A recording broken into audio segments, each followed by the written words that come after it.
Have you ever felt like your entire life could change in a single second? Did you know that a seemingly innocent decision, turning left instead of right, taking a shortcut instead of the main street, could turn everything you know to ashes? Because that's exactly what happened to Emma Carson that November night, when the clock struck 11:47 p.m. and she made the mistake of being in the wrong place at the wrong time. Some witnesses don't live to tell what they saw. And when Emma emerged from that narrow, dimly lit alley, her hands trembling uncontrollably, and her cell phone without signal, she knew deep in her soul, with that icy certainty that freezes the blood in your veins, that her life had just changed forever. The night was too silent. Do you know that kind of silence? The kind that weighs on the air, that makes every breath seem too loud, every step echo like a scream. It was the kind of silence that precedes the storm, that warns your primal instinct that something is terribly wrong. Emma just wanted a shortcut home. After a double shift at the hospital, exhausted to the bone, with aching feet and a mind begging for rest, she saw that alley as a gift. 5 minutes less walking, 5 minutes closer to the sofa, the hot shower, the safety of her small apartment. But instead of a shortcut, she found two hooded men. An illicit transaction taking place under the dim light of a flickering street lamp. Suitcases changing hands, money being counted with nervous haste. And worst of all, the moment that would seal her fate, their eyes met hers. For a fraction of a second, the world stopped. Emma froze. They froze. And in that silence, laden with danger, she saw recognition on their faces, followed by something far worse. Decision they knew she had seen. And she knew they couldn't let her go like that. Have you ever been through that? That moment of pure terror where your body screams to run, but your legs refuse to obey. Where every cell in your being understands that you are in mortal danger, but your brain is still trying to process what happened. Emma did the only thing she could. She ran. She ran like she'd never run before. The sound of her own footsteps echoing in her ears. Her heart pounding so hard it felt like it was going to burst from her chest. She didn't look back. She didn't need to. She could feel their presence, the invisible threat stalking her through the empty streets of Willow Ridge. When she finally got home, she locked the door with trembling hands, shoved a chair against the doorknob, and collapsed to the floor, tears streaming down her face as reality crashed down on her like an avalanche. She was just a nurse. An ordinary woman, with a simple life, who paid bills, helped neighbors, worked hard, and dreamed small. Emma had no enemies, didn't get into trouble, didn't seek out problems. But problems found her anyway. And now she knew too much. She had seen faces, details, things that powerful people wanted to keep hidden. Stay with me until the end. Because what Emma didn't know, what she would discover in the next few hours, in a brutal and terrifying ways, that those men weren't ordinary criminals. They had connections, resources, and a ruthless reputation for silencing witnesses. When her cell phone rang for the first time, at 3 a.m, with no identified number, Emma felt her stomach churn. She didn't answer, but the call came back, and back, and back. Until finally came the message that froze her. Blood, we know who you are. We know where you live. Emma then realized the devastating truth. She wasn't just scared. She was being hunted. And in a small town like Willow Ridge, where everyone knew each other and secrets spread faster than gossip, there was nowhere to hide. But there was someone she didn't yet know. Someone whose life was about to collide with hers in a way neither of them could have foreseen. A man with a badge, a dark past, his own demons, but also with a silent promise etched into his soul that no innocent witness would die under his protection. Not again. And when Sheriff Jake Mercer first heard Emma Carson's name, when he read the report about the threats, about the imminent danger, something changed within him. It was as if a key had turned in his memory, unlocking a door he had spent years trying to keep closed. Jake knew that kind of fear. He knew the despair of being cornered, of feeling like the whole world had turned against you and no one could help. He had seen it in the eyes of another witness. Years ago, a young woman he had vowed to protect who died because he trusted the system instead of his instincts. That failure haunted him every night. And now, reading about Emma, about an innocent nurse who just wanted to go home and who now had an invisible target on her back, Jake knew he couldn't let history repeat itself. If you've ever felt the need to do something, even knowing it would change everything in your life, you understand what Jake was feeling at that moment. Sometimes we find purpose in the most unlikely places, in the people we least expect to protect. And if this part is touching you, if you're feeling the tension of this story growing in your chest, leave a like here so I know you're connected to this journey. Because this story goes far beyond danger and protection. It's about impossible choices. About what we're willing to risk for someone we barely know. Meanwhile, Emma spent her third day, practically without sleep. Every noise in the hallway made her jump. Every car that parked on the street made her peek through the curtain with a racing heart. She had gone to the police station, of course, recorded everything, showed the threatening messages, pleaded for help. But she sensed something disturbing in the subtext of the conversations, in the way some police officers looked away, in the deputy chief's hesitation when promising to do what he could. It was as if an invisible layer of fear hung over everyone, as if even the law enforcement officers knew that there were greater powers at play. And perhaps you're wondering, how does this happen? How does an ordinary person become the target of such dangerous people? The truth is that evil doesn't need much to spread it, only needs good people to look the other way. Emma was discovering this in the worst possible way. Those men she saw in the alley were part of something bigger, a network of corruption that had deep roots in Willow Ridge, trafficking, money laundering, bribery, all operating in the shadows, while the city went about its quiet and innocent daytime routine. It was on a Thursday afternoon, as Emma was returning from the market carrying bags and trying to convince herself that maybe it was all just paranoia, that she saw the car, a black sedan, tinted windows, parked across the street. It wasn't the first time. She had seen the same car 2 days before, and now it was there again, engine running, like a patient predator waiting for the right moment. Emma dropped her bags. Potatoes rolled across the sidewalk, milk spilled. But she didn't care. She could only stare at that car, feeling the final reality sink in.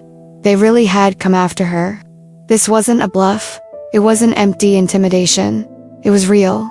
If you've ever felt completely helpless, powerless in a situation totally out of your control, share in the comments what you would do in her place. Because Emma was at that point where fear paralyzes you, where you no longer know who to trust, where to run, how to save yourself.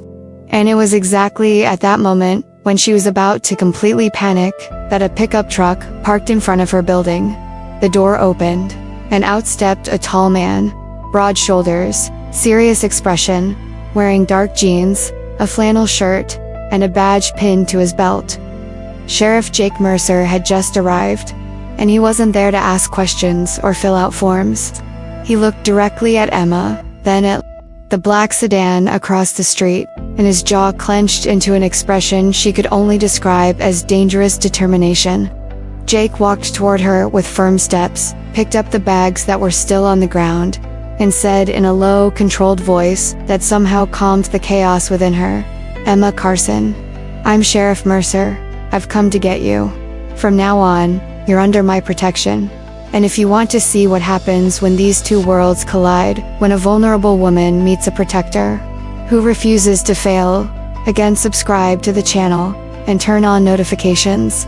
Because this story will take you on an intense journey of danger, impossible decisions, and a connection neither of them expected. Stay with me, because what comes next will change everything. ... Now I want to delve even deeper into this subject. Because what happened in that moment when Jake reached out to Emma and said those words, "You are under my protection," was the beginning of a transformation that neither of them could have foreseen. Emma was 28 years old.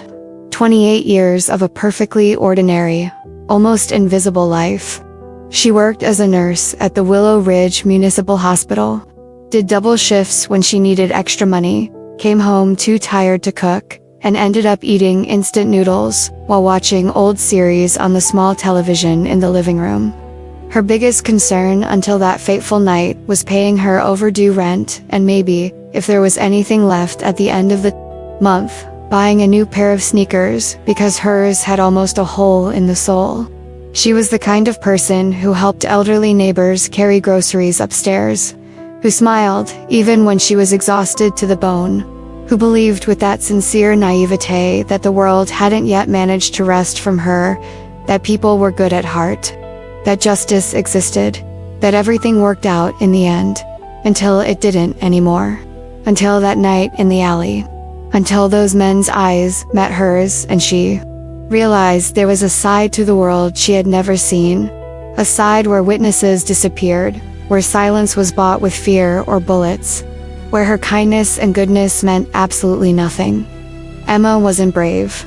She had never considered herself strong. She was never the girl who stood up to bullies at school, never the woman who stood her ground and demanded respect in difficult situations. She was quiet, peaceful, the type who preferred to yield rather than fight, who chose harmony over confrontation. She wasn't fearless, quite the opposite. She was afraid of heights, afraid of driving on mountain roads, afraid of presenting projects in front of large groups. She was just an ordinary woman, with ordinary fears, with small and safe dreams. But fate, or bad luck, or whatever invisible force governs these things, had placed her in the wrong place at the wrong time. And now, with her heart racing in her chest, her lungs burning, her legs trembling, she ran through the empty street, knowing with that devastating certainty that changes everything that she had seen, something capable of destroying powerful people, and that these people wouldn't let it go unpunished. When Jake pulled her into the truck and began driving silently through the streets of Willow Ridge, Emma finally managed to breathe. It wasn't complete relief. It wasn't total safety. But for the first time in days, she wasn't alone. There was someone there. Someone with authority, with strength, with a badge that meant protection. She watched his profile as he drove, his jaw clenched, his eyes fixed on the road, his hands firm on the steering wheel. Jake Mercer had a presence that filled the space, that made the air seem denser, more solid. He wasn't the type of man who needed to shout to be heard or threaten to be taken seriously. There was something about him, a combination of control and contained danger, that made you understand immediately. This man had seen bad things, had done hard things, and had survived them all. The journey to the safe house took 40 minutes. 40 minutes of back roads, of sharp turns, of Jake checking the rearview mirror every few seconds. Emma wanted to ask where they were going, who those men threatening her were, if she would really be safe, but the words wouldn't come. She was too tired, too scared, too small in the face of it all. So she just let herself be carried away, trusting a stranger because she had no one else to trust. When they finally arrived, isolated cabin in the middle of a rural area, surrounded by trees. Far from everything and everyone, Jake turned off the engine and stood still for a moment, as if gathering strength for what was to come. Then he turned to her and said in that deep, measured voice, "You're going to stay here for now. Nobody knows about this place except me. There's food, water, clean clothes. I'll stay outside, patrolling. You're safe." And then he added, with a weight that Emma couldn't quite decipher, "I won't let anything happen to you." But why was he doing this? That was the question hammering in Emma's head as she entered the cabin and looked around. Why was a busy sheriff, with responsibilities and cases to solve, personally protecting a witness? There was something in his eyes, an old shadow, a remorse he carried like an invisible scar. Emma didn't know it yet, but Jake had his own reasons, his own wounds, his own need for redemption. The first few days were strange, tense, silent. Jake stood guard outside, slept little, ate even less. Emma stayed inside the cabin, looking out the window. watching him walk the perimeter with his gun holstered in that constant vigilance of someone who can't relax for even a second. She tried to read, tried to sleep, tried to pretend it was temporary, that she would soon return to her normal life. But the truth she was beginning to accept was that perhaps there would be no normal life waiting for her on the other side. It was on the third night that something changed. Emma couldn't sleep. She was sitting on the small back porch when Jake approached, carrying 2 mugs of coffee. He offered her one without saying anything, and the two stood there, side by side, gazing at the starry sky in silence, until Emma finally asked, her voice small but firm, "Who were those men?" "The ones I saw in the alley." Jake sighed, long and heavy, as if he were carrying the weight of the world on his shoulders. Part of a larger organization. Trafficking, money laundering, extortion. They have tentacles all over the region. Judges in their pocket, lawyers, people inside the police. He paused, and Emma saw the contained anger in his eyes. "That's why I didn't trust anyone to protect you. Because I don't know who's on their side." Emma felt her stomach churn. "So I really don't have anywhere to go, do I?" Jake looked directly at her for the first time, and there was something different in that look. It wasn't just the detached professionalism of a sheriff doing his duty anymore. It was something personal, something human. "You have somewhere to go as long as I'm breathing. And I don't plan on stopping anytime soon." Comment below. This makes sense to me. Now I want to delve even deeper into this matter.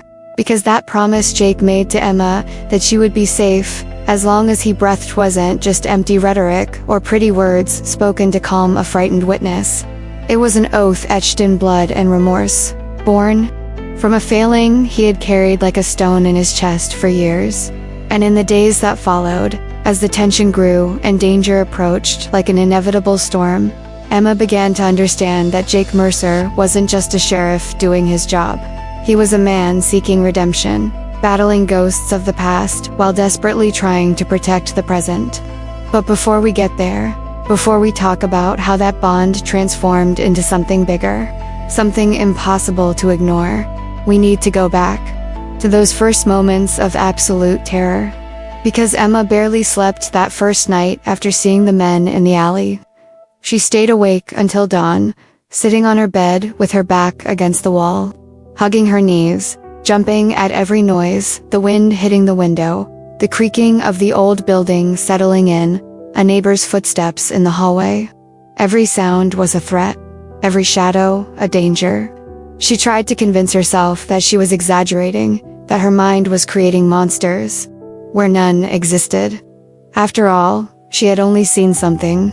She hadn't spoken to anyone, hadn't taken pictures, had no proof. Maybe they would leave her alone. Maybe she was too insignificant for them to worry about.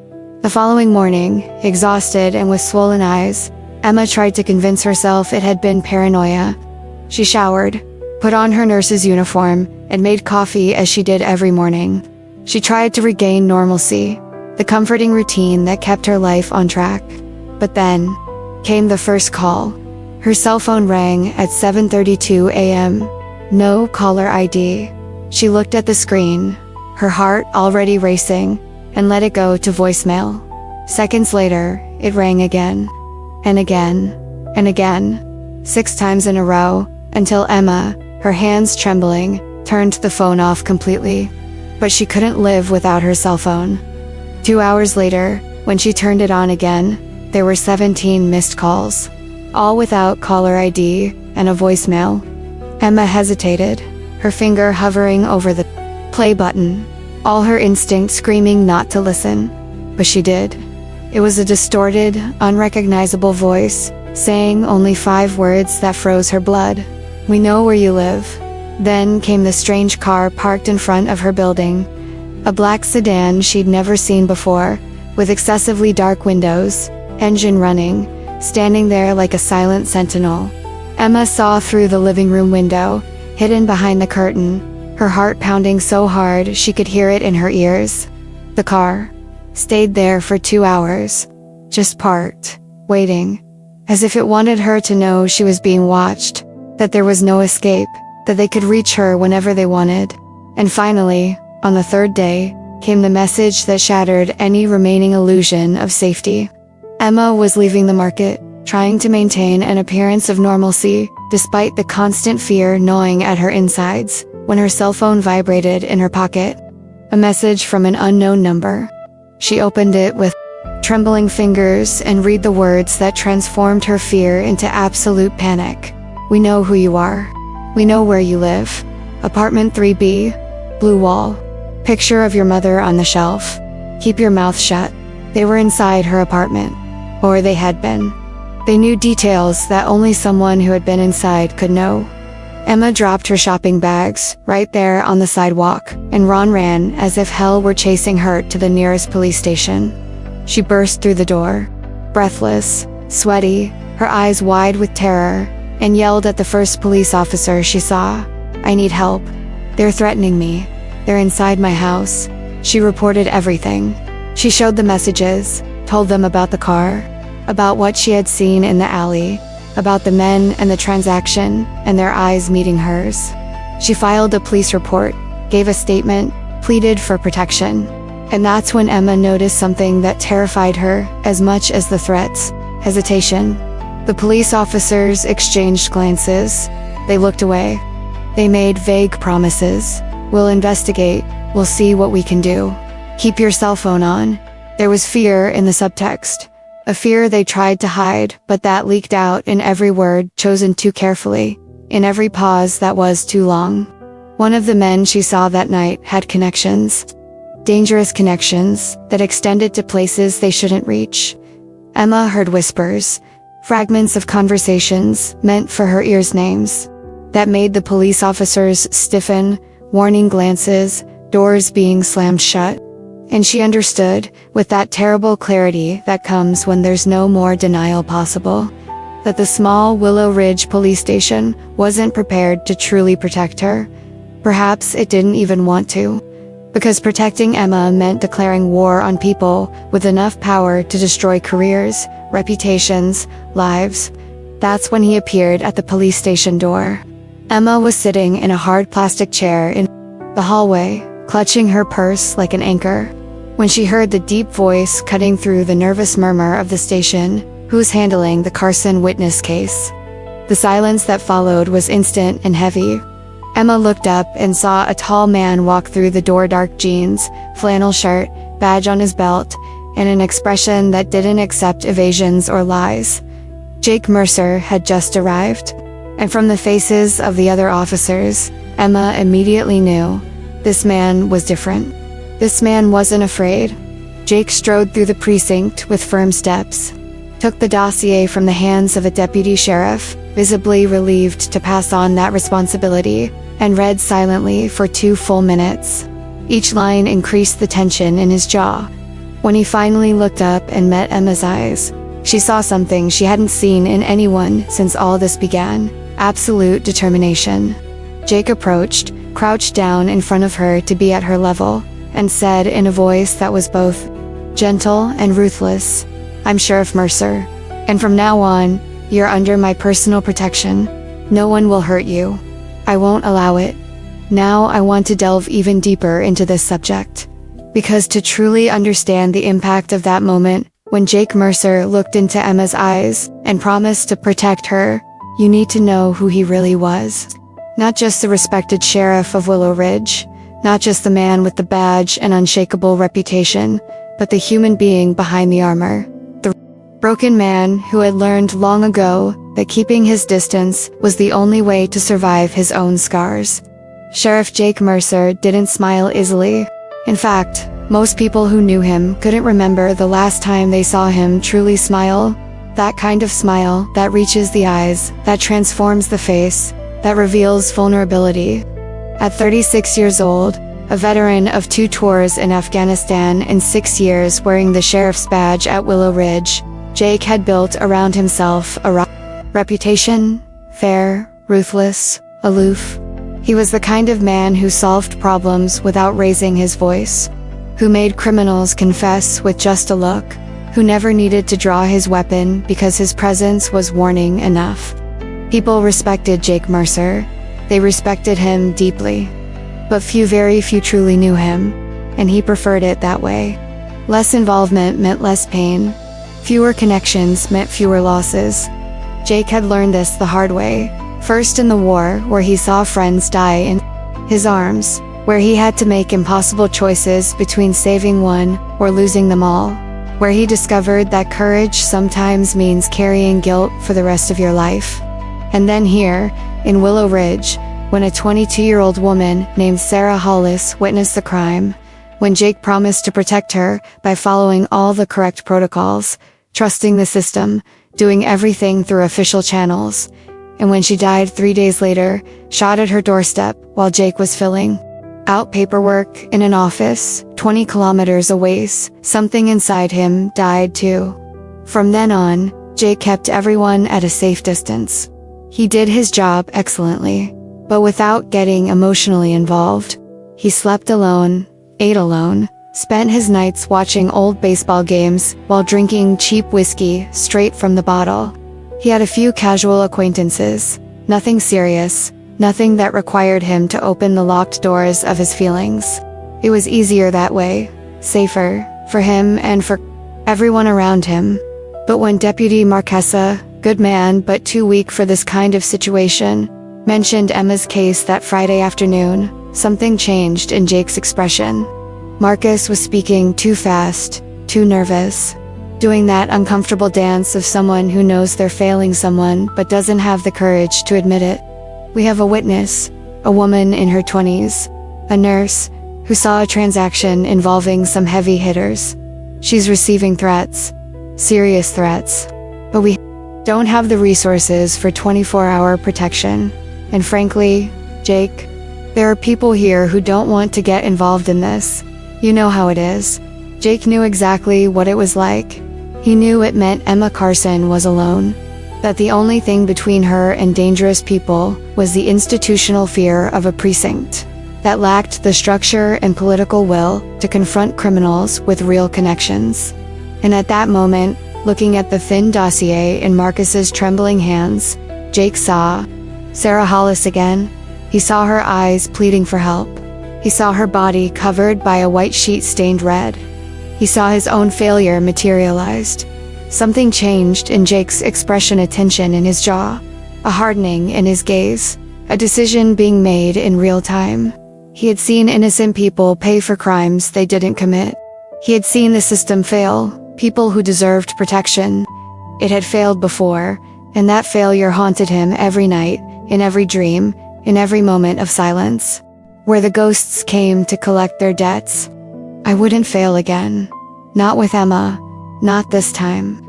Jake reached out, took the dossier from Marcus's hands with a firm movement that left no room for argument, and began to read. Name: Emma Rose Carson. Age: 28. Profession: nurse. Address: Apartment 3B, Riverside Building. He read the threatening messages, saw the photos of the suspicious car, studied the details of what she had witnessed. And the more he read, the more his resolve solidified. This woman hadn't asked to be in this situation. She hadn't sought trouble. She was just a good person who had the misfortune of being in the wrong place. And now she was being hunted by people who left no witnesses alive. Jake closed the file, looked up at Marcus and the other two officers watching the scene with a mixture of relief and apprehension, and said in a voice that accepted no argument, "She's under my protection." Personally, Marcus began to open his mouth, probably to argue about protocols or resources or legal responsibilities, but Jake cut him off with a look. "It's non-negotiable, Marcus. I'm taking her out of here now and taking her to a safe place. I'll handle this my way. You can record it however you want, but from this moment on, Emma Carson is in my personal custody." And that's exactly what he did. Jake walked through that police station, found Emma sitting in the hallway looking smaller than she actually was, her shoulders hunched under the weight of a fear no one should carry alone, and made a decision that would change them both forever. He didn't know it yet. He couldn't know, but that decision wasn't just about protecting a witness. It was about redemption. It was about facing his own demons. It was about finally stopping running from human connection because he was afraid of what he might lose. When Jake knelt in front of Emma and made that promise that she was safe, that he wouldn't let anything happen to her, he wasn't just doing his duty as sheriff. He was making a personal oath, sealed with the blood of past failures and the hope that this time, just this once, he could be strong enough, fast enough, good enough to save someone who deserved to be saved. And Emma, looking at that man who seemed carved from stone, but whose eyes revealed depths of pain and determination, felt something she hadn't felt in days: hope. Not the naive hope that everything would magically turn out all right, but the raw, real hope that perhaps she wasn't alone in this battle, that perhaps there was someone willing to stand between her and danger, no matter the cost. Comment below. I believe in him. Now I want to delve even deeper into this subject, because what happened that afternoon when Jake finally knocked on Emma's apartment door was much more than a simple police rescue. It was the moment when two broken people, each carrying their own invisible burdens, met at an intersection of fate that neither could have foreseen. And what was born from that encounter would transform not only their chances of survival, but the very way they saw the world and themselves. It was 4:23 p.m. when Jake parked his truck in front of the Riverside building. He had spent the last 2 hours scouting the area, checking escape routes, identifying blind spots, memorizing every car parked on the street, every window overlooking Emma's building. He knew that if these people were professionals and, judging by how they were operating, there would be surveillance. Someone watching, waiting for the right moment.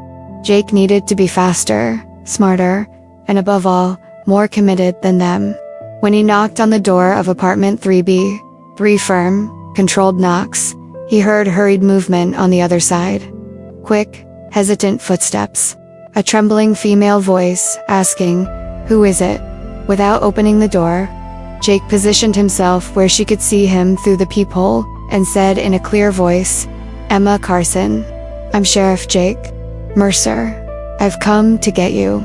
We need to get out of here. Now."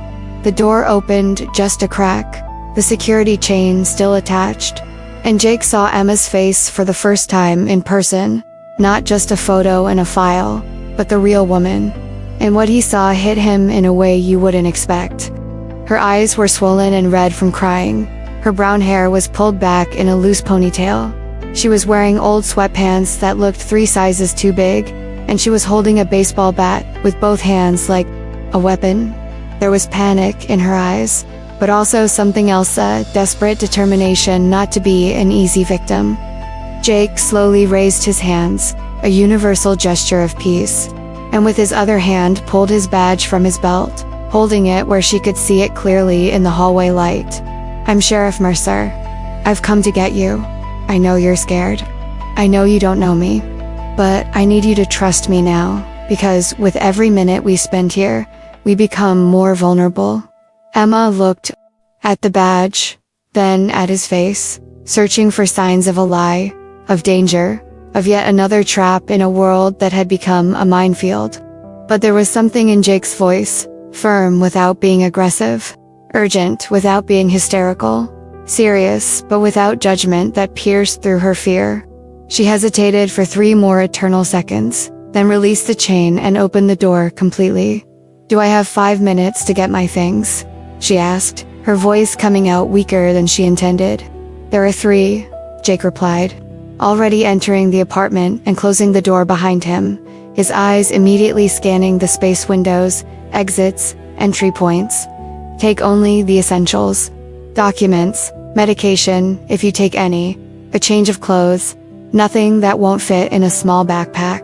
We'll leave through the back." Emma didn't argue. There was something about the way Jake moved, efficient, precise, like someone who had done things like this before, that awakened in her an instinct for obedience that had nothing to do with submission and everything to do with survival. She ran to her room, threw some clothes into a backpack, grabbed her wallet, her cell phone, and a photo of her mother that was on the bedside table. 3 minutes later, I was back in the living room. Jake guided her to the service stairs, and they descended for flights of stairs in tense silence, each sound amplified by the echo of the concrete. When they reached the back parking lot, Jake placed his hand on her shoulder, making her stop. "Stay here. I'll bring the car." He disappeared among the vehicles, and Emma stood there, her heart pounding so loudly she was sure anyone miles away could hear it. 2 minutes that felt like 2 hours later, Jake's pickup truck appeared. He opened the passenger door from the inside, and Emma got in. As soon as she closed the door, Jake sped off, leaving the parking lot on a route that had clearly been planned in advance. Emma glanced in the rearview mirror, expecting to see cars following, expecting gunshots, a chase. But there was only the normal street of Willow Ridge, people returning from work, children playing, life going on, as if her world hadn't completely crumbled. The first 15 minutes on the road were in absolute silence. Jake drove with his attention divided between the road ahead and the rearview mirror, changing course 3 times, making seemingly random turns that Emma realized were safety checks. She wanted to ask where they were going, how long it would take, if she was really safe, but the words got stuck in her throat, choked by the weight of everything that had happened. It was only when they left the city limits and entered the rural roads that snaked through the wooded hills that Emma finally found the courage to break the silence. Her voice came out small, vulnerable, carrying the weight of a question that went far beyond words. "Why are you doing this? You don't even know me." Jake kept his eyes fixed on the road, but Emma saw his jaw clench, saw his fingers grip the steering wheel with unnecessary force. He remained silent for so long that she thought perhaps he wouldn't answer. But then, in a voice laden with something that sounded dangerously close to old pain, he said, "Because I know the kind of people you saw, and I know what they do to witnesses." There was something unspoken in those words. Emma could feel it, a buried story, a wound that never fully healed. She didn't press the issue, but she held on to that information. That first revelation, that Jake Mercer wasn't just a sheriff doing his job, but a man with his own reasons, his own motivations born from experiences that had marked him. "Have you ever lost someone like that?" Emma asked softly, surprising herself with her own courage. Jake didn't answer immediately, but when he did, his voice was lower, more raw. "Yes, and I won't lose again." It was the first time Emma felt that maybe, just maybe, she could survive. Not because Jake was invincible, or because he had a perfect plan, but because for the first time since that night in the alley, there was someone by her side who truly understood the danger, who didn't minimize her fear, who didn't promise that everything would be all right. Jake promised only one thing, that he would fight. And somehow, at that moment, with the rural landscape passing by the window and the sun beginning to set on the horizon, that raw and honest promise meant more than any empty guarantee of safety. Now I want to delve even deeper into this subject, because those first 3 days in the safe house created a false sense of security that was brutally shattered when the hidden truth finally came to light, that no matter how careful you are, how isolated you are, people with sufficient resources and deadly motivation always find a way. And it was that night, when the danger ceased to be a distant threat and materialized in flesh, bone, and the cold metal of loaded weapons, that Emma and Jake crossed a line from which there was no return. The previous 3 days had been strange, suspended in time as if existing outside of normal reality. The cabin where Jake had taken Emma was in the middle of an abandoned rural property, surrounded by miles of dense forest, with no neighbors, no witnesses, nothing but the occasional birdsong and the whisper of the wind in the trees. It was the kind of place that, under other circumstances, might be considered peaceful, even romantic. But under the current circumstances, it was simply isolated, which could be both salvation and a trap, depending on who arrived first. Emma had spent those days trying to process everything that had happened, trying to adapt to this new reality where her entire life fit into a backpack, and where her survival depended on a man she had known for less than a week. She watched Jake through the window, how he patrolled the perimeter every 2 hours, how he slept in short, 90-minute shifts on the sofa with his gun always within reach, how he ate distractedly without really savoring anything, always alert, always vigilant. There was an almost obsessive dedication in the way he protected her, and Emma constantly wondered what lay behind that intensity. But then came the third night. Emma had finally managed to truly fall asleep for the first time, emotionally and physically exhausted, when she felt a firm hand on her arm. Her eyes snapped open instantly, her heart already racing before she was even fully conscious. Jake was crouched beside the bed, his face inches from hers, and he had a finger pressed against his lips in a universal gesture of absolute silence. His eyes, normally controlled and unreadable, were hard as steel, conveying an urgency that froze Emma's blood. She understood immediately. Danger. Real danger. Not the abstract threat that had hung over them for days, but tangible, present danger, right now. Jake helped Emma to her feet silently, and she noticed he was already fully dressed, boots laced, jacket on, backpack on his back. He had prepared himself while she slept, already knowing they would have to flee. He pointed to her backpack in the corner of the room, and Emma picked it up with trembling hands, placing it on her shoulders while trying to control her breathing, which threatened to turn into hyperventilation. Jake guided her to the bedroom window, pulled back the curtain just a few inches, and Emma looked out. At first, she saw nothing but the typical darkness of a rural dawn, with no streetlights, only the faint glow of the crescent moon. But then her eyes adjusted, and she saw 2 cars, headlights off, parked at the entrance to the property about 200 meters away, and figures, dark silhouettes, moving with military precision, encircling the perimeter of the cabin. Armed men. She could see the metallic glint of their weapons, reflecting the moonlight. Professionals. They weren't desperate bandits or amateur criminals. They were trained, equipped people, sent specifically to do a job. Emma felt her legs weaken, but Jake held her arm firmly, anchoring her to reality. He leaned in and whispered so low it was almost impossible to hear. Back exit. Now, absolute silence. Stay behind me. Don't stop for anything. Jake had seconds to decide. Emma could see the calculation unfolding in real time in his eyes, the options being weighed, the risks being assessed. He could call for backup. He had the radio. He could activate the entire Willow Ridge police force, maybe even request support from neighboring counties. But that would take time. 15 minutes at least, probably 20 or 30. And when the reinforcements arrived, there would be a shootout, a hostage situation. Armed men on both sides, high adrenaline, split-second decisions. Emma was at the center of it. And in a shootout, even the best marksmen miss. Innocent people die in the crossfire. Statistics, Jake knew better than anyone. Or they could run. Now, the men hadn't yet reached the back of the property. Jake could tell from their positions, they were still closing in from the front and sides. There was a window of maybe 2 minutes before the perimeter was completely closed. 2 minutes to cross 50 meters of open field to the tree line. 2 minutes where he would be solely responsible for keeping Emma alive. He chose the second option. He chose to trust himself more than the system. He chose to take full control, because at least that way, if something went wrong, it would be his decision and not someone else's.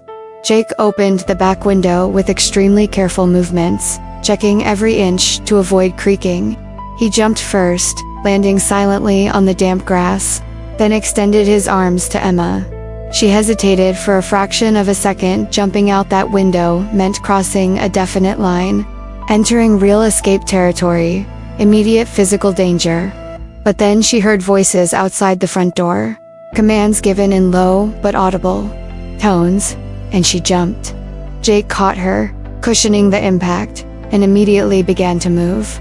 Not running, yet running, makes noise, but moving quickly in a half-crouch, using the shadows, keeping himself below the line of sight of the windows.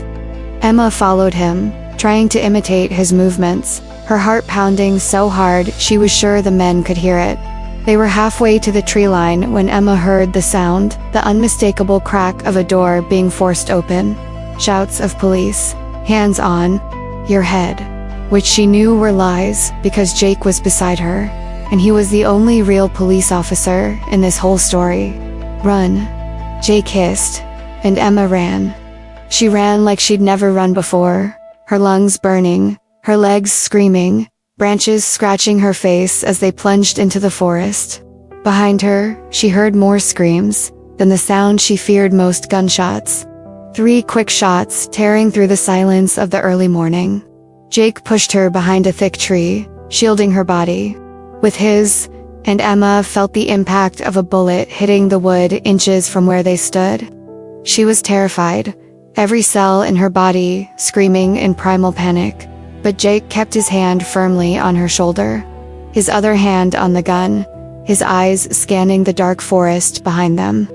"We have to keep moving," he said, his voice controlled despite the chaos. "They have flashlights. They'll follow us. But I know these woods. Trust me." And Emma trusted her, because what other choice did she have? They began to move again, Jake navigating the forest with a certainty that came from prior recognition. He had planned escape routes, Emma realized.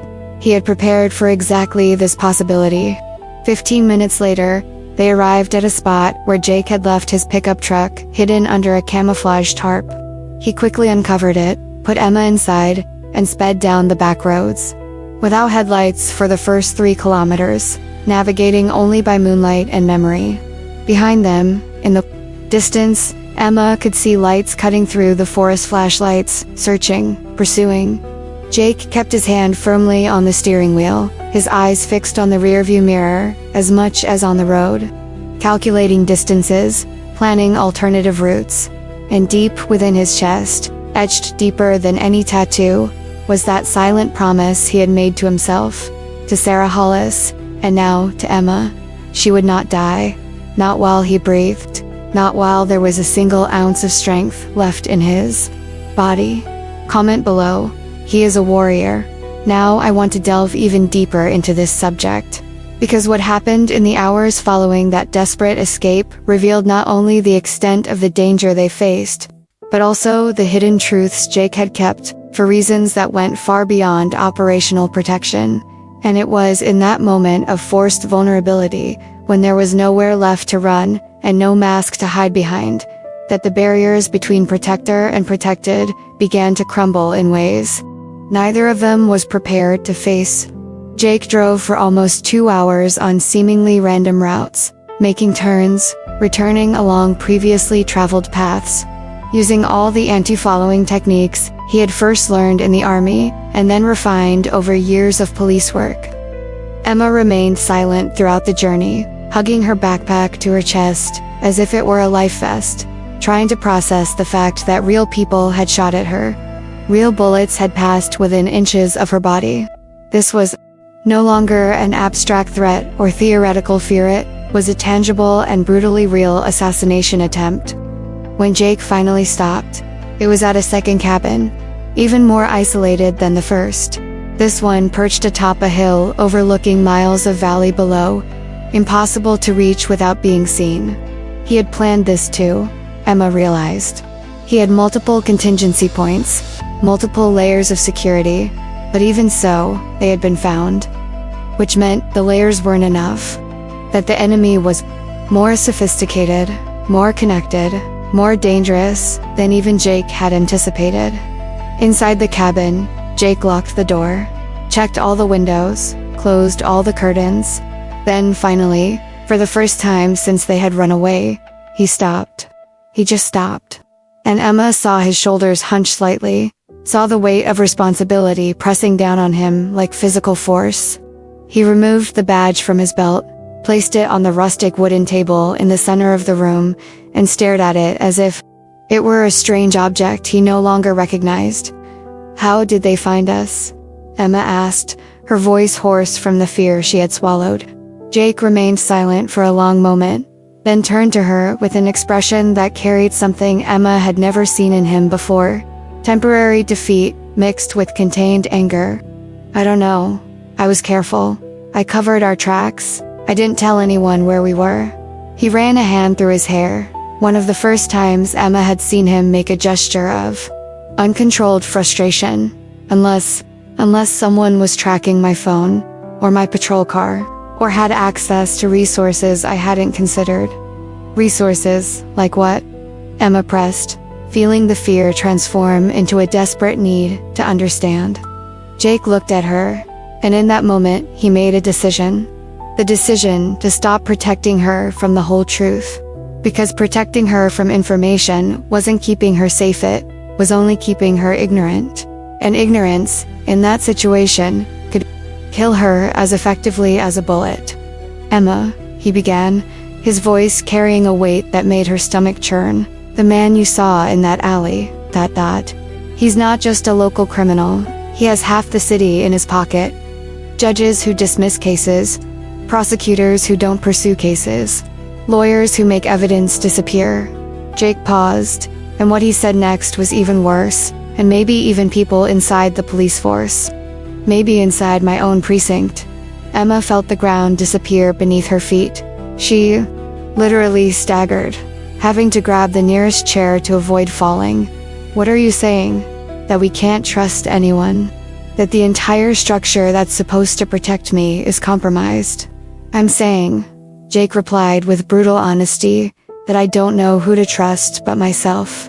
I'm saying that every time I report our location, every time I request official resources, I risk exposing it to someone who might be working for the other side. I'm saying that the system I swore to defend might be rotten in places I can't see. So I'm alone, Emma whispered. And there was something so broken in that question that it made something crack inside Jake. He crossed the space between them in 3 long strides, placed his hands on her shoulders, firm but gentle, and lowered himself until their eyes were level. No, he said, and there was a fierce intensity in his voice that cut through her panic. You're not alone. You have me. And I'm going to end this, even if it costs me my badge. He glanced at the piece of metal on the table, then back at her. Or my life. Emma searched his eyes for signs of lies, of exaggeration, of empty promises made to calm a hysterical witness, but all she saw was raw truth. And for the first time, Emma saw something beyond the controlled toughness Jake always maintained. She saw old guilt, anger directed not at her, but at a world that had failed innocent people repeatedly, and a fierce determination born from scars he carried where no one could see. Why? Emma asked, tears finally welling up. Why are you doing this? Risking everything. I'm just a nurse. Just an ordinary person. Why do you care so much? Jake released her shoulders and walked to the window, staring into the darkness outside as if he could see ghosts. Emma couldn't. When he finally spoke, his voice was heavy with a pain he normally kept buried so deep that he wouldn't even touch it himself. Because 6 years ago, a young woman named Sarah Hollis witnessed a crime, and I promised to protect her. I did everything through official channels.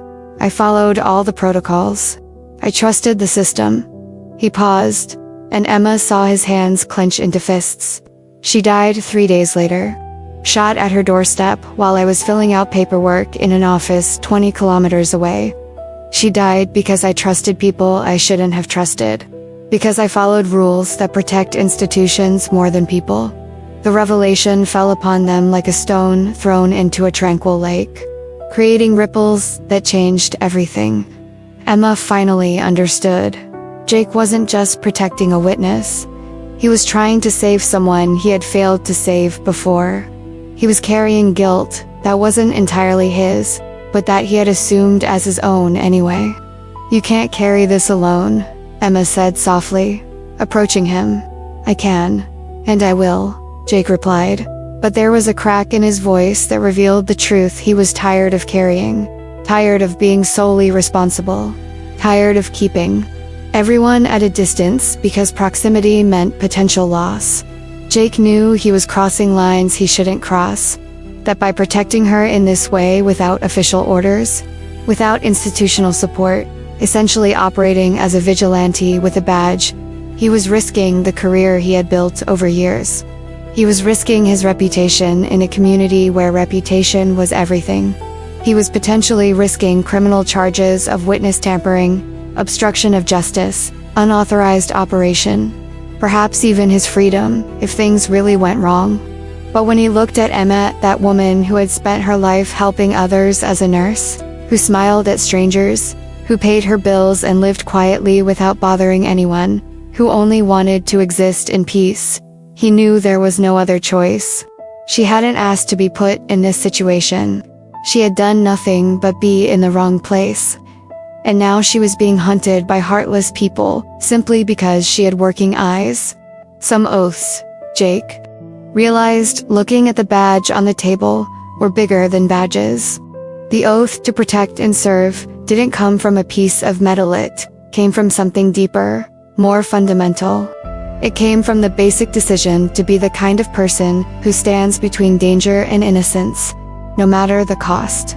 Now I want to delve even deeper into this subject, because what happened in the following nights in that isolated cabin was a transformation that neither of them had foreseen or been prepared to face.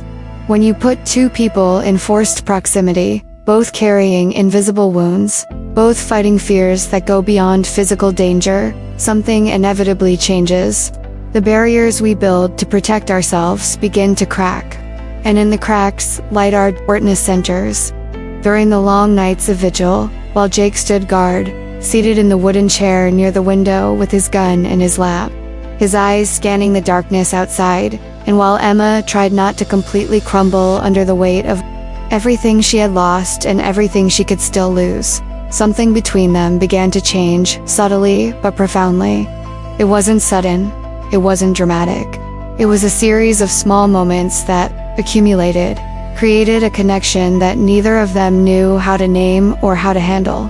Emma discovered things about Jake that he normally kept buried so deep that even he didn't visit them often.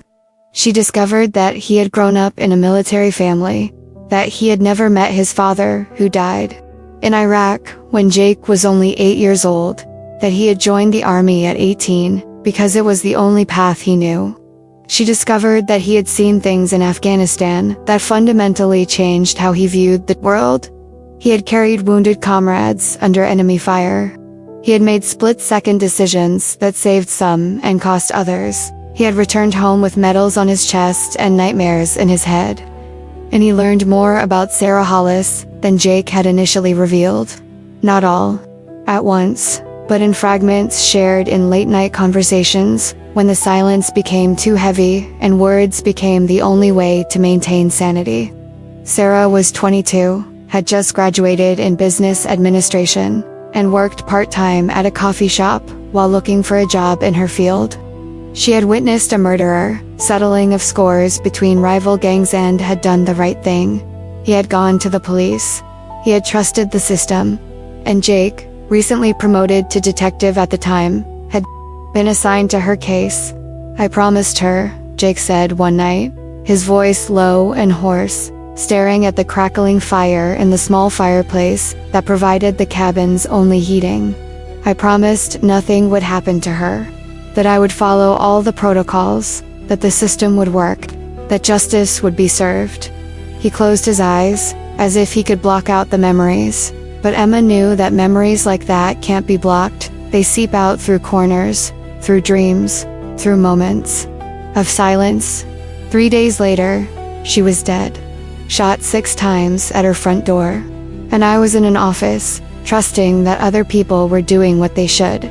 Emma saw the guilt Jake carried as an open wound, never truly healed, bleeding invisibly every day. She saw how he punished himself by sleeping little, eating less, keeping everyone at emotional distance, because proximity meant the potential for failure, and failing again would be unbearable.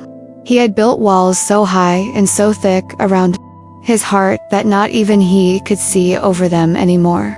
"You can't carry this alone," Emma whispered one night, sitting beside him by the fireplace, wrapped in an old blanket that smelled of mildew and memories of others. The firelight danced on their faces, creating shadows that made them look like characters from some ancient story about survival and sacrifice. I can, and I will, Jake replied automatically, but Emma heard the crack in his voice. She heard the almost imperceptible tremor that revealed the truth. He was tired. Tired of carrying. Tired of being strong. Tired of pretending it didn't hurt every day to wake up knowing he had failed someone who trusted him.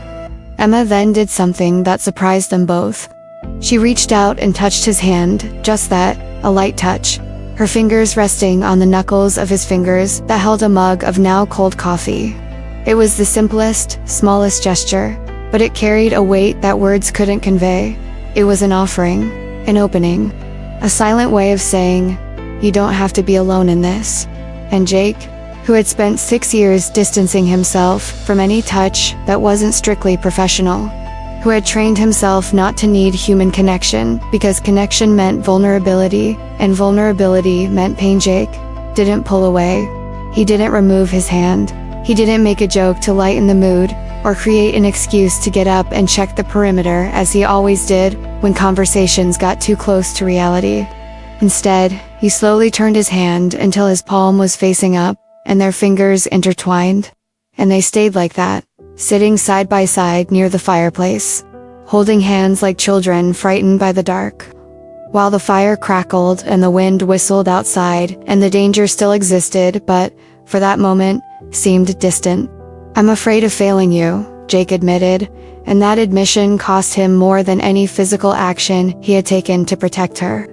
"I'm afraid that no matter what I do, it won't be enough, that I'll make the wrong mistake, trust the wrong person, be in the wrong place when you need me in the right place. You're here now," Emma said softly. "You gave up everything to keep me safe. You risked your career, your reputation, maybe even your freedom. How is that not enough?" "Because keeping her alive is enough," Jake replied, finally turning to look directly at her. "And until that happens, until you're truly safe and those people are behind bars, I haven't done enough." Emma saw in his eyes everything he normally hid, the fear he wouldn't admit, the vulnerability he wouldn't show, the humanity he kept buried because being human meant being able to be broken. And she saw something more, something that simultaneously frightened and comforted her. She mattered to him, not just as a responsibility or as a form of redemption, but as a person. Emma Carson, the ordinary nurse with an ordinary life and small dreams, had become important to Jake Mercer in a way that transcended professional duty. "Jake," she said, using his first name for the first time, without the sheriff title in front of it, "you've saved my life. Multiple times. And I'm not just talking physically. I'm talking about making me feel like I'm not alone during the worst moment of my life. About making me believe that goodness and integrity still exist, even when everything seems corrupted. You can't save me from everything. But you can let me be here with you, as an ally, not just as someone you need to protect." For the first time in years, so many years, that Jake couldn't even remember the last time he allowed someone to see beyond the armor. He allowed the walls he had built to have a door, however small, however frightening. And when Emma moved even slightly closer, until their shoulders touched, Jake didn't pull away. Instead, he put his arm around her in a gesture that was simultaneously protective and in need of protection, as if they were both supporting each other. Against storms neither of them could control. They stayed like that for hours. Until the fire dwindled to embers, and the first gray light of dawn began to peek through the gaps in the curtains. They didn't sleep. They simply remained present with each other, sharing warmth and silence, and the unspoken understanding that something fundamental had changed between them. Something that made both protection and danger more intense, because now there was more at stake than just survival. There was a connection, and connection, Jake knew with painful certainty, was both the most powerful and the most dangerous thing that could exist. Comment below. This touched me deeply. Now I want to delve even deeper into this subject, because what happened in the days following that night by the fireplace was a journey of revelations that would change not only the immediate outcome of the threat against Emma, but also the course of both their lives in ways neither could have anticipated. And it was. Through impossible decisions, through calculated risks bordering on professional suicide, that Jake finally found the loose thread that, when pulled, would begin to unravel the entire web of corruption. Jake spent 3 days and 3 nights practically without sleep, working on an old laptop, making calls at strategic times, using contacts he had cultivated over the years. He knew he had to be careful, because every communication was potentially a leak. Every person contacted was potentially compromised. But he also knew he couldn't do this completely alone. Emma watched him work, saw the intensity consuming him, saw how he barely ate, how his hands trembled from so much coffee and so little sleep.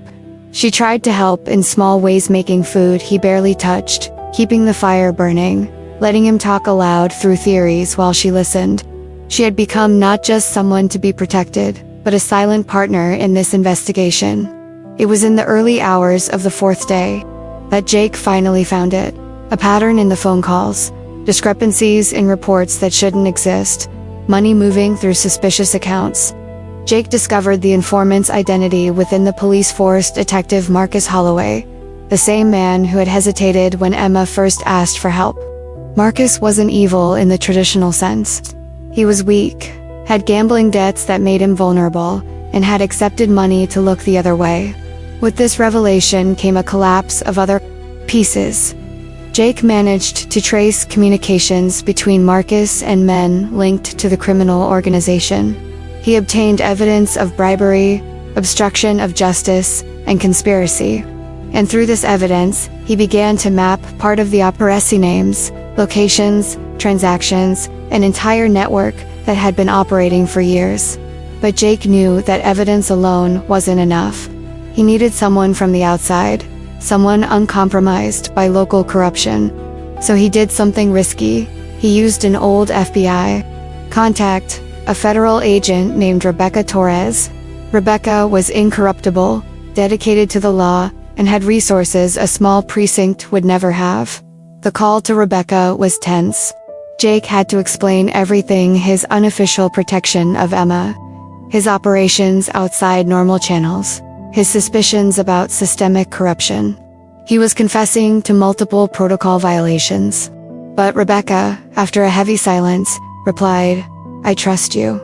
Over the next 48 hours, Rebecca mobilized federal resources. Warrants were obtained in secret. Teams were assembled.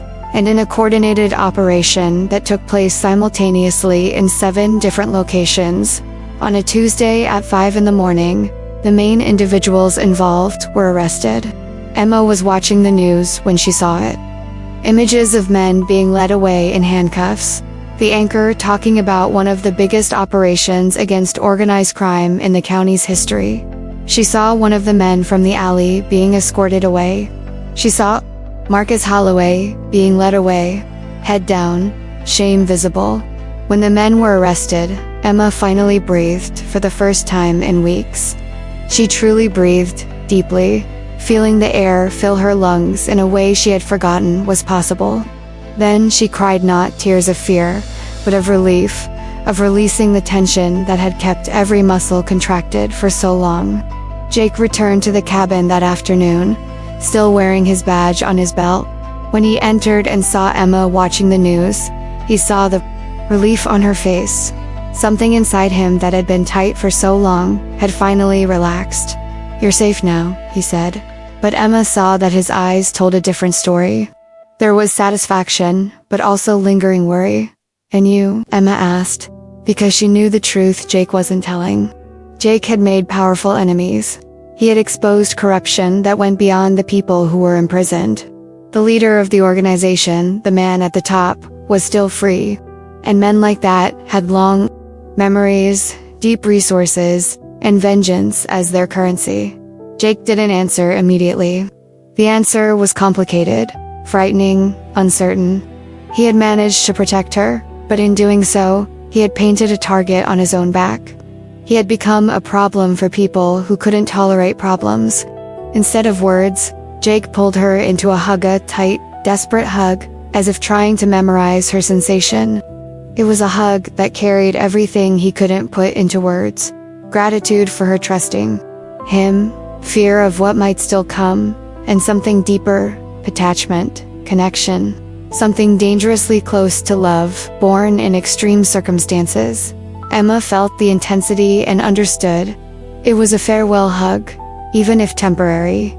Now that she was officially safe, there was no longer any justification for Jake to keep her isolated. She would have to return to some version of normal life, and Jake would have to return to Willow Ridge, face the consequences. "I don't want this to end," Emma whispered against his chest. Jake tightened his embrace, then pulled back enough to look into her eyes. "This isn't over," he said, and there was a promise in those words. "It's just changing." But they both knew that change came with uncertainty. It came with the reality that they had been forged in the fire of danger, and now they would have to discover if what existed between them could survive in the ordinary light of day. Now, I want to delve even deeper into this subject, because what happened 3 weeks after that farewell embrace would reveal the hidden truth that both feared but neither dared to verbalize that. Partial victories in wars against unscrupulous people are never truly victories. They are merely pauses, intervals before the next attack. And when that next attack came, it came in a way neither expected, more calculated, more cruel, designed not only to destroy, but to break completely. Emma had returned to Willow Ridge, but not to her old apartment. That place carried too many memories, too much fear, too much violation, since she learned those men had been inside. Instead, she rented a small studio on the other side of town, closer to the hospital, in a building with better security and more attentive neighbors. She tried to rebuild some semblance of normalcy. She went back to work on reduced shifts, bought new clothes to replace the ones she had abandoned, established new routines that didn't include looking over her shoulder every 5 seconds. But normalcy was an illusion. Emma knew it.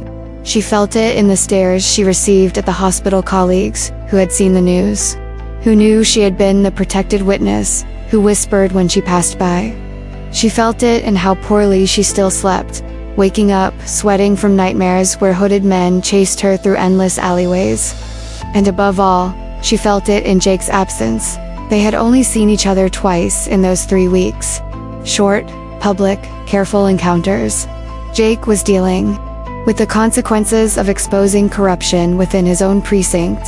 There were internal investigations, lengthy interviews with internal affairs, meetings with federal prosecutors preparing cases.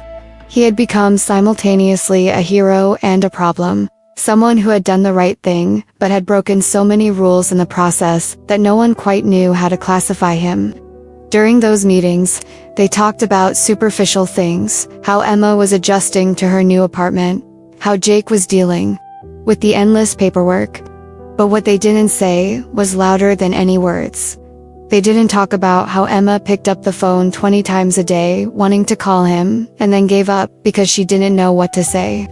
They didn't talk about how Jake sometimes drove down her street at night, just to make sure everything was alright, without ever stopping or getting in. They didn't talk about the fact that they had been closer when their lives were in danger than they were now in the relative safety of ordinary life. It was on a Wednesday, 3 weeks and 2 days after the arrests, that Emma received the letter. It was in the building's mailbox, mixed in with electricity bills and supermarket advertisements. A plain white envelope, no return address, no stamps, meaning it had been hand-delivered. Emma opened it right there in the lobby, and when she read the contents, she felt her blood run cold. Some debts are never forgiven. We will be watching. Just one sentence. 10 words. But they carried a weight that made Emma hold onto the wall to avoid falling. They knew where she lived. Again, despite all the precautions, despite the move, despite the arrests, they still knew. They were still out there.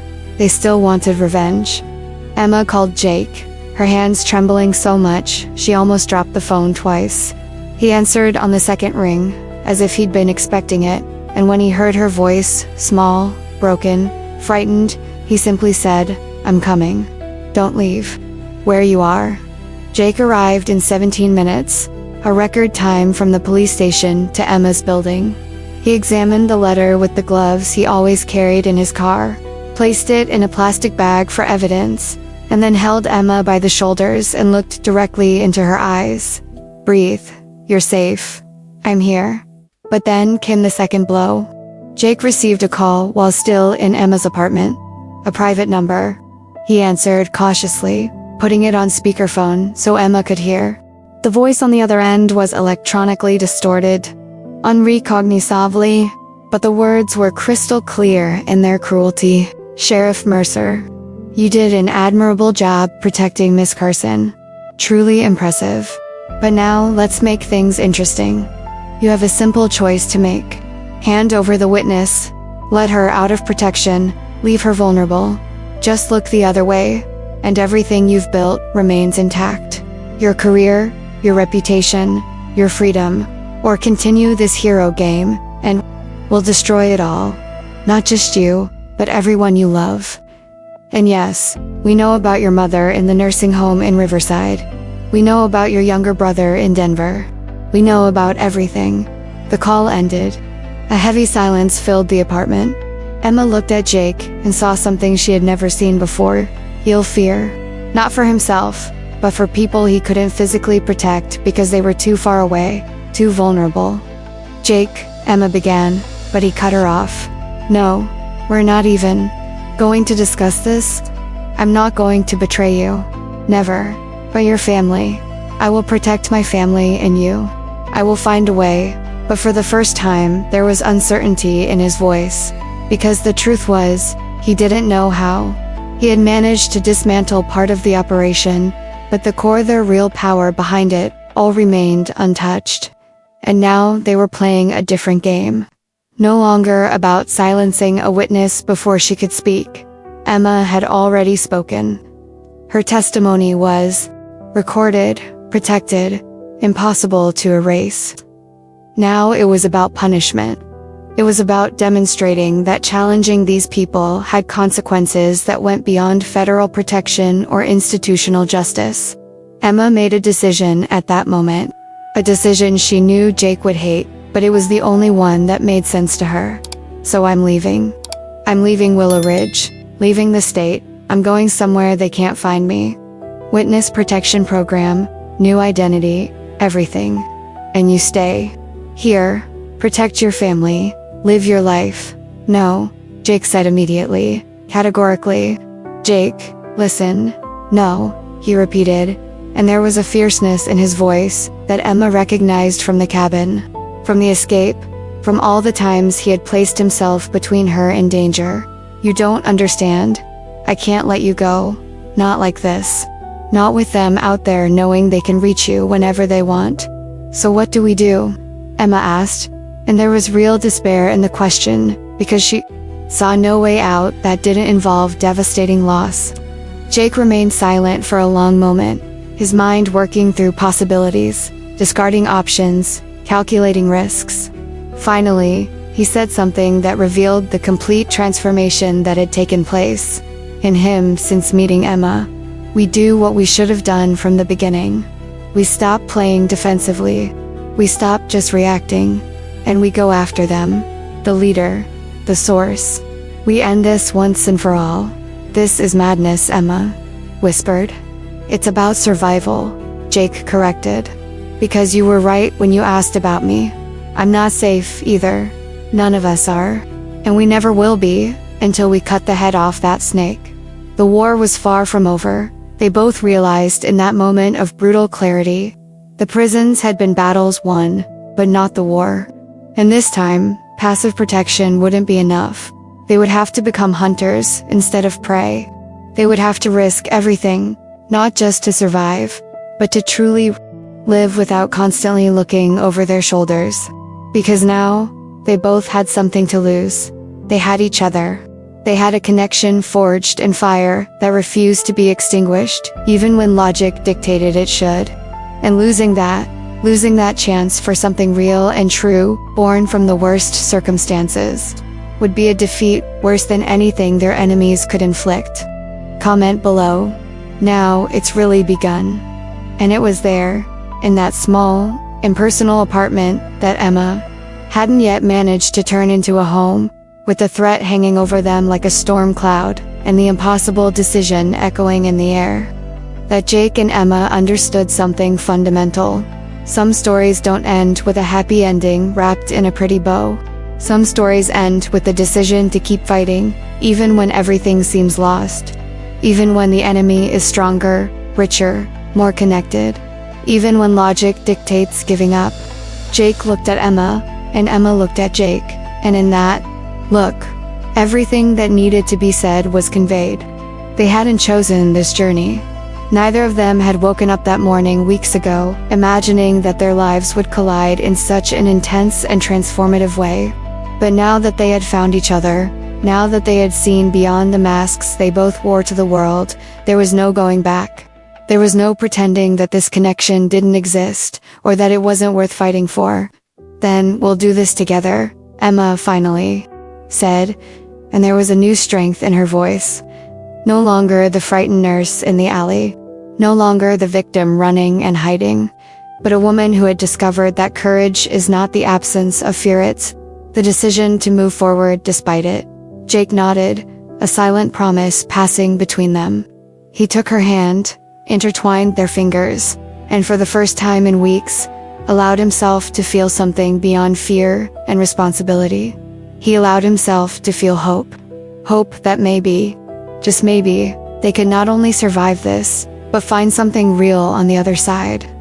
Night fell over Willow Ridge.